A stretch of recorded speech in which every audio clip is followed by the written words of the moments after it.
President of SAFA and all SAFA board members, Chief Executive of SAFA, former LOC members of 2010 FIFA World Cup present here, regional executive committees present here, delegates and football players, distinguished guests, ladies and gentlemen, and the President of SASCOC present here as well. Thank you for the invitation to this august gathering of continued review and assessment of the organization, the South African Football Association, SAFA, the crown jewel and custodian of football in our country. Indeed, football is a sport for all people of South Africa. It is a game like all sporting codes that should assist in fostering and rekindling our vision of unity of purpose, integrated development and social cohesion and inclusivity. These are values that are enshrined in our constitution which transcend gender, geographical, color or creed, status or strata. It is this historical bound of purpose that we should always consort around as social partners and forge a common and shared vision. As Reverend Vicky Elder, a senior minister of Unity of Monetary Congregation, observes that when the world was separated into two various tribes and nations, each developed its own story, reflecting the wisdom of their times and environment. Today, to survive, we need a new story, one that is inclusive of all of humanity, and even more importantly, that transcends human isolationism and honors the entire with community. Reverend Elder's sentiments resonate with our strategic objectives in the Department of Sports and Recreation, that we seek to contribute towards an active and robust nation which is athletic and resolute in its views about integrated sports development, nationhood, and cognitive consciousness. Chairperson, we are delighted that you have already started vigorous deliberations on the pending National Sports and Recreation Indaba. We are equally excited that you hosted your football Indaba in August 2011. We have familiarized ourselves with your resolutions, including your conference declarations. We are rejuvenated by your commitments to the national goals of the democratic state and those of the sports and recreation South Africa. To us, it shows your commitment to support the vision of an active and winning nation. Ladies and gentlemen, from the onset, would like to clear the cards. Sports and Recreation Ministry is not investigating anyone in the South African Football Association. Would like to request each one of you to ignore the sensational newspaper reports regarding price inflating or price fixing between the SAFA and SABC. Such reports, in our view, are an attempt to divert you from the good work that we have done thus far. When big events like AGMs are approaching, all sorts of media and muscle rambling will surely take place and defocus all those who are committed to good work and excellence. Stay put and deliver a very oiled SAFA machinery at the end of this AGM. As Karl Marx once said, there comes a time in your life when you have to let go of all pointless drama and the people who create it, and surround yourself with people who make you laugh so hard that you forget the bad and focus solely on the good. After all, life is too short to be anything but happy. In this regard, would like to take this opportunity to call on all the leadership of SAFA and SABC to sort out all the issues concerning broadcasting rights as a matter of urgency. We can't allow South Africans to be blacked out in the course of important local and international matches. This will be a matter of national sporting catastrophe. At the same time, we would like to congratulate you on your well-considered view of taking the All-Africa Cup of Nations to the Republic of South Africa. We want to say well done for agreeing to swap the 2013-2014 championship to the South. We now need to sit down and have a talk on the utilization of the stadia, as well as ensuring that the majority of all our people will benefit from this African football extravaganza. As SRSA will formally inform Cabinet and the democratic state on these positive developments. Therefore, we will need to meet and coordinate with the City of Johannesburg on all the logistical issues, especially the issue of the land around the soccer city as a matter of urgency. We are sure that we will again be able to deliver a world-class AFCON Cup as we did in 1996. The year 2010 has been a marvelous year for our country and people. We hosted a successful World Cup, and the FIFA World Cup will still go down the annals of history as a milestone in the evolution of football in Africa.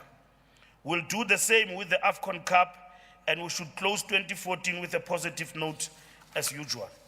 Ladies and gentlemen, because this is SAFA AGM, the highest decision-making body of the association, would like to reiterate what we have raised in the football Indaba in August for the benefit of all delegates in this August gathering this morning. In the Indaba, we raised the following. We need to jealously defend these gains and consolidate our achievement and strengthen the strategy to go forward. Hence, the Ministry of Sport and Recreation South Africa and the Government of the Republic recognize the damage caused by internal squabbles between individuals in the association, which permeates to regions and structures, and acknowledge that this is not our core business, and that these internal wrangles were orchestrated by individuals and barons of factions with absolutely have no regard to national pride, transformation, and sport development. We want to remind everyone in the South African football and the leadership of SAFA to discharge your historical mission for which you were established. By condemning this demon that is slowly killing our national pride, we must all do so in our words and deeds. We said this before, and we are saying it again today, that anything that is aimed at undermining and distracting this agenda and movement forward won't be tolerated. We're almost getting to a point of saying that those who want to fight for whatever reason, if they cannot overcome the fighting streak, they must continue fighting. But they must not invite us because we are not interested. Because we are not interested in their pseudo gymnastics. Our fight was against apartheid, comrades, and we defeated apartheid regime. Our fight now is against underdevelopment and resistance to transformation. As sure as the sun will rise tomorrow, we will win this battle with support from the very same people and youth they continuously undermine and degenerate through selfish utterances and deeds. We in the ministry expect the following on the roadmap into the turnaround discourse for football in South Africa. This must not be limited to unity and cohesion. Changing the present situation regarding the state of amateur football in South Africa, the lack of a concomitant and fully blooded school sport that will be regulated properly by the government of the Republic is a challenge that faces football in South Africa. Without this intervention, the lowest leagues registered under the SAFA battles to ensure broad-based participation by boys and girls from all the communities with equal access, because schools football is still played by selective schools in selective areas. With millions of rands injected into this environment through the 2010 FIFA World Cup hosting fee payable to SAFA by FIFA, we can only hope, as FIFA has already pronounced, that this money will go straight to grassroots development so that all the 25 regions of SAFA across the country will have facilities improved, administrations jacked up, match officials and coaches developed. Well-structured and sponsored competitions need to be in place to ensure that development leagues are incentivizing those who put an extra effort in the development of players. Development can only be measured through structured competitions. We need to look closely on the issue of the lack of proper player development facilities in rural and far-flung areas of South Africa. This could be addressed with FIFA funding, or we can look at a possible partnership with other stakeholders in rollout of such initiative. SRSA and FIFA will have to look at the turnaround strategy for the Football Development Academy system to ensure regulations that guard against exploitation of the youth and parents. We need to root out crime and corruption in the academy system, rid it off of fly-by-night academies with the help of law enforcement agencies. Key to this transformational agenda is the element of alleged corruption within amongst match officials through match fixing, doping, etc. The new SAFA CEO, Dr. Peterson, and SAFA board will have to look closely to this phenomenon and put in place stringent measures to curb this disease, especially at this level. In the same vein, age cheating is a wound in the body of amateur football. There is a need to a strict and monitored way of dealing with this scourge. This ruins the young players' careers and is also an embarrassment to the country when it is picked up and exposed on an international platform. However, we need to also look closely at the benefits of money accrued from TV and solicit its impact and benefit to the players. I have called the South African public broadcaster, and on Monday we agreed that we're going to have a meeting between ourselves and SAFA. And I need to explain this very clear. I've explained to SABC that they need to give what is due to SAFA to support this football. Because football is not for free. And these players and this SAFA must be supported. And the public broadcaster must come to the party. It cannot be what I've seen in Zurich. When you are supposed to play a match, SAFA must pay the SABC. And we must pay the SABC for people to see football in this country. These things are not said. They are not said. But people go behind and basically lie about things that they don't know, that they've not participated in. When football was not flighted here in some match, I was in Zurich with SAFA leadership. I was at pains to intervene to ask SABC to flight football in this country.